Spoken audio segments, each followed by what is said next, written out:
All right, so Naomi, tell us a little bit about your type 1 diabetes story. As a matter of fact, let's backtrack. Tell us who you are, where you're located. Hello, my name is Naomi, as Kim said. I live in Brooklyn, New York. I'm raised there and I'm living here. I've had type 1 diabetes for 15 years now. I was diagnosed when I was in middle school and here I am today. Nice, nice. You know, for some reason, as much as we've spoken, I don't think I ever knew you were in New York. I remember you telling me you're in New York, but I don't know why it didn't like ring a bell. For some reason, I thought you were in Texas. But anyway. Probably the noise, you haven't heard the noises yet. You'll probably hear some car honks. Nice. So tell us about like your type 1 diabetes, middle school. You said that's when you were diagnosed with it. So tell us like what you were feeling. Did you feel tired? Were you losing weight? What was going on? So all that you just said happened for about a month before I was actually diagnosed. I was experiencing those symptoms of like um, extreme thirst. I would drink like gallons of water uh, throughout the day, throughout the night. I would get up, wake up for like whatever I could find, I would have to drink it. Whether it was like milk or water, it would just be gone by the next morning. And I was still so hungry and I was losing so much weight. I was already really slim, but I lost a lot of weight to the point where, my mom was like, whoa, something's going on. I think there must be something going on. I would always have to get up to use the bathroom. I was urinating frequently. Um, so yeah, that was my life for like a month before I was actually diagnosed. Wow. So my mom went to my pediatrician and she told her, here's what Naomi's experiencing. I think there's a problem. And my pediatrician just said, oh, don't worry, she's probably just going through puberty. So my mom knew something was wrong. I had a feeling something was wrong, but um, after the pediatrician said that, I was like, okay, I guess something's just wrong with me. Mm-hmm. So I'll just continue doing whatever I'm usually doing. Maybe I have to eat more. Like I said, I was losing a lot of weight. Like all of the bones in my body were showing. It was very scary. If when I remember it again, it was very scary just to see like how quickly I looked drastically different. So it was spring break. I remember this. I went to my sister's, and because the goal has always been, okay, let's get Naomi to eat, because I was always very slim and people, my family members always wanted me to eat because, so I could plump up or whatever. So she was like, okay, maybe you're not eating over there with mom. So you're going to come, we're going to make sure you eat.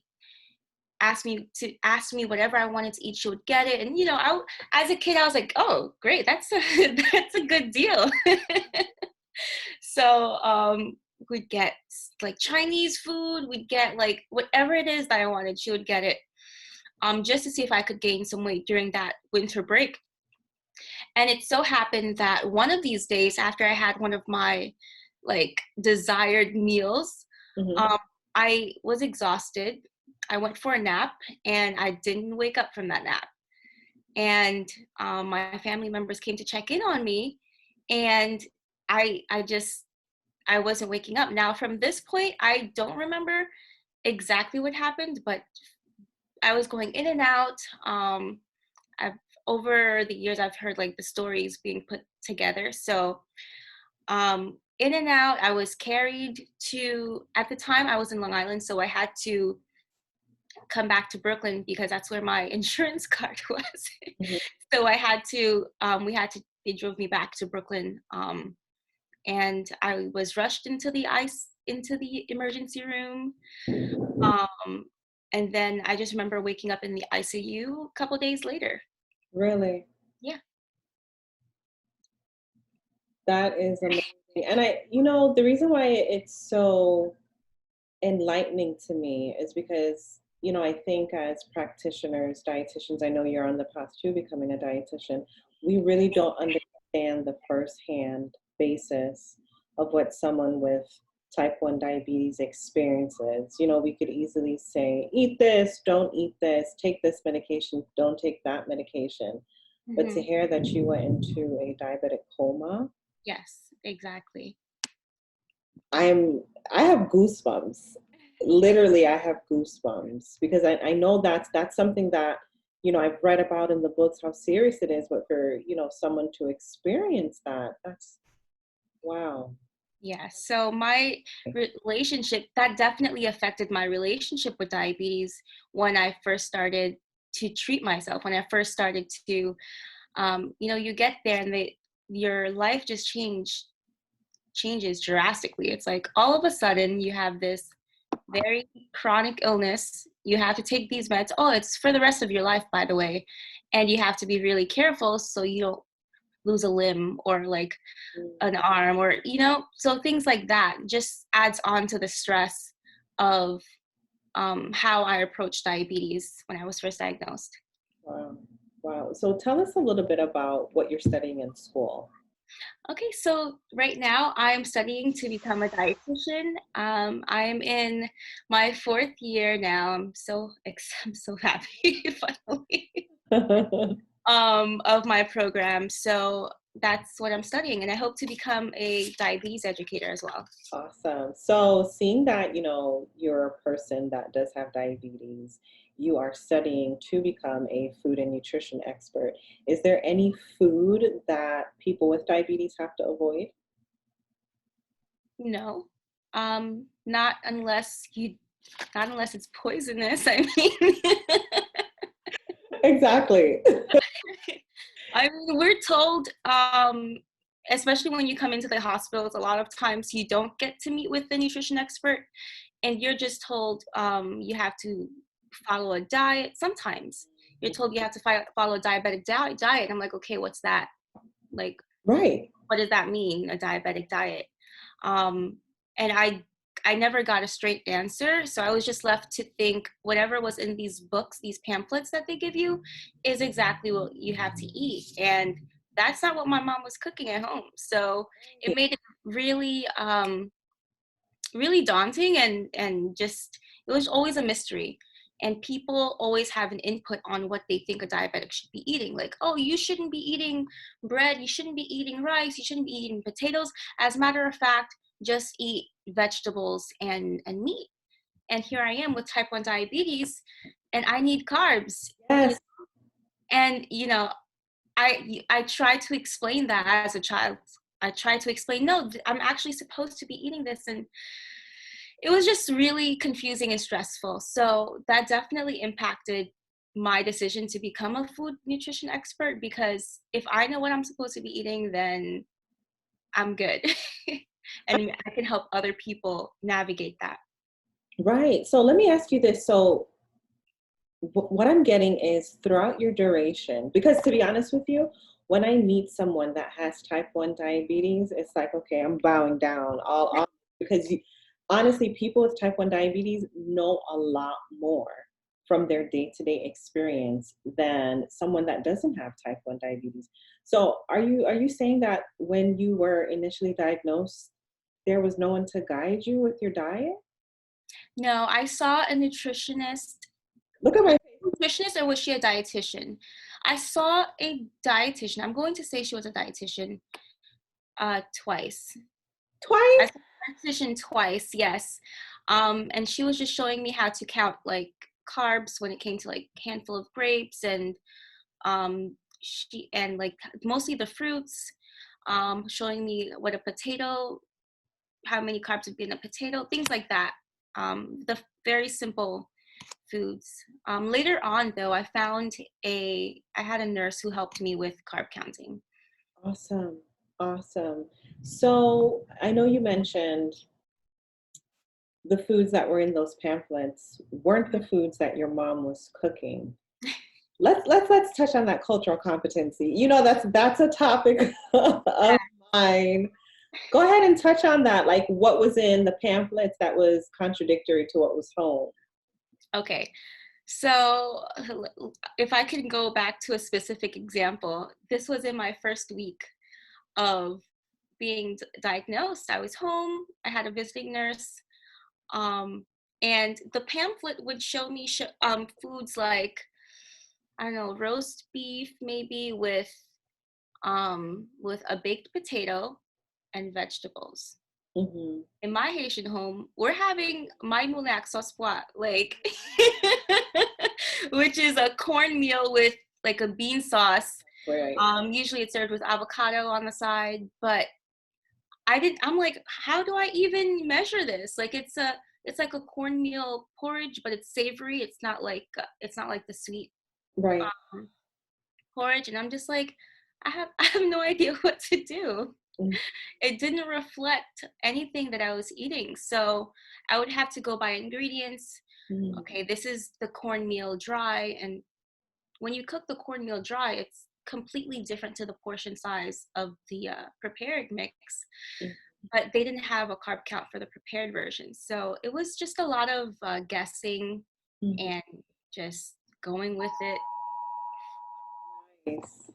I'm sorry, I think there's an Amber Alert here. Oh Coming outside by me anyway, so I'll just cut that part out. no. Okay. So, I'm very glad that you said that because I know traditionally, when it comes to other cultures, I remember there was this one dietitian telling me that her dad was diagnosed with type 2 diabetes and he went to see a provider and they said, oh, come off of your traditional foods and eat like asparagus and salads. And he was like, that's not going to happen. I'm in my 60s. That's not going to happen. So I'm glad to know that you're coming into the profession and you pushed through that from your personal experience so that you'll be equipped. To be honest with you, like you're far ahead, way far ahead, more than I was in my internship process. Because honestly, diabetes was a topic that kind of scared me because there's so many different moving and working parts. So with that being said, as someone that has type 1 diabetes, what are the most frequently asked questions that you get? And they can be silly because people just honestly don't know. Yeah. Yeah. So, first of all, people are always surprised when I say I have diabetes because I'm slim. And they're like, how are you diabetic? You're not fat. Like, usually that's how they say it. Or they'll be like, oh, so that means you can't eat white bread, right? Or they'll say, oh, that means you can't eat sweets, or you can't you can't eat this. It's always about food. And some of them will be like, oh, is that the bad kind? Is that the one where you have to take insulin? And I'm just like, great. Oh, Yeah. And other times people will say, oh, why don't you ask them for the pill? Because if you take the pills, that'll be better for you because you don't want to take insulin. Like that's like the bad level. And I'm just like, wow, well, my body doesn't make it. So I don't know how we're going to go back to that. right. I've heard some really silly things, and oftentimes I have to defend myself, like defend the reason why I'm taking insulin. People will challenge if I know what I'm talking about because they're like, no, the insulin will eventually kill you. I've heard that. Insulin will kill you, and you have to try to get cut back because in their minds it's um pills and then insulin is like the last, like the worst Yeah. thing. So the fact that I said I'm on insulin, I never took pills for diabetes, just insulin. People just assume like, oh man, that's really bad, and you should probably get them to like make you stop taking that. Wow. Oh, another one. Oh, do you there's cinnamon, like you can take cinnamon. Try to take cinnamon, or there are herbs that you can take, and especially from a Haitian background, like people believe in herbs, and not to knock herbs, they have their place, but yeah, they would just tell me that maybe I'm not informed enough and I should seek more natural remedies. Hmm. That is interesting. Yeah. It is. I mean, I've even heard horror stories where other health professionals have said similar things of that fashion Mm-hmm. to persons that do have diabetes, especially type 1 diabetes. So I think, for those of you that are watching this, we're all entering into the health professional field. So we need to be very cognizant of the words that do come out of our mouths. I know that there's this big thing called cultural sensitivity, but I mean, in this case, it doesn't matter who you're speaking to, you just need to be sensitive overall with the specific condition that you're dealing with. So, Naomi, with that being said, because I know, I can ask questions for days on end.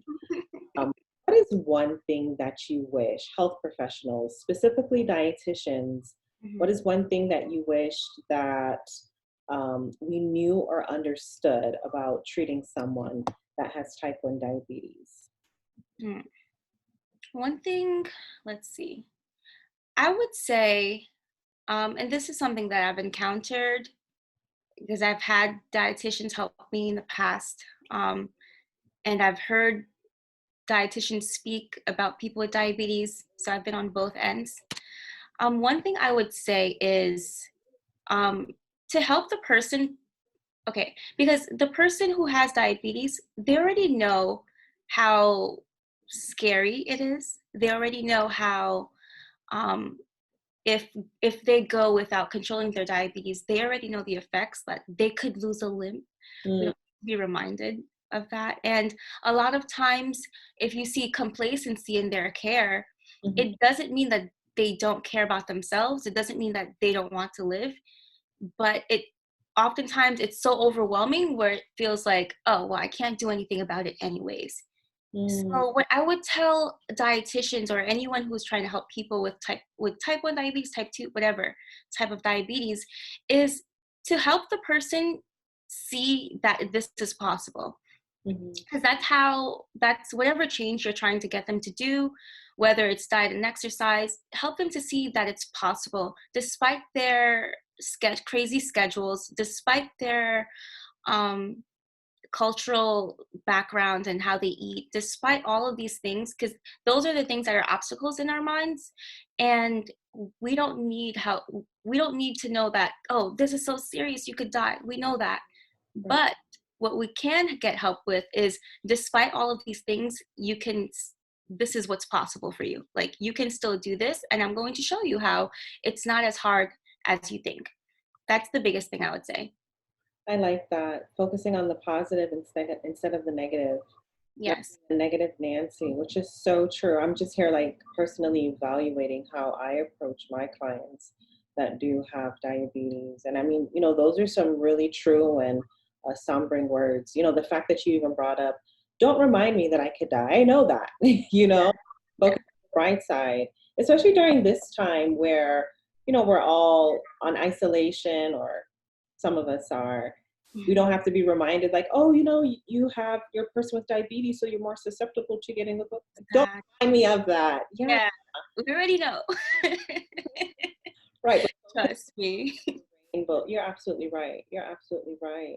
So, Naomi, if people want to connect with you, because I mean, honestly, you're going to be a mover and shaker when you become a dietitian, and I'm going to be so happy to call you my colleague.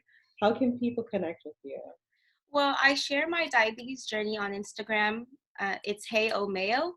However, I'm also starting a YouTube channel where I will be discussing my journey with type 1 diabetes and cultural foods and exploring cultural competency with other cultural foods.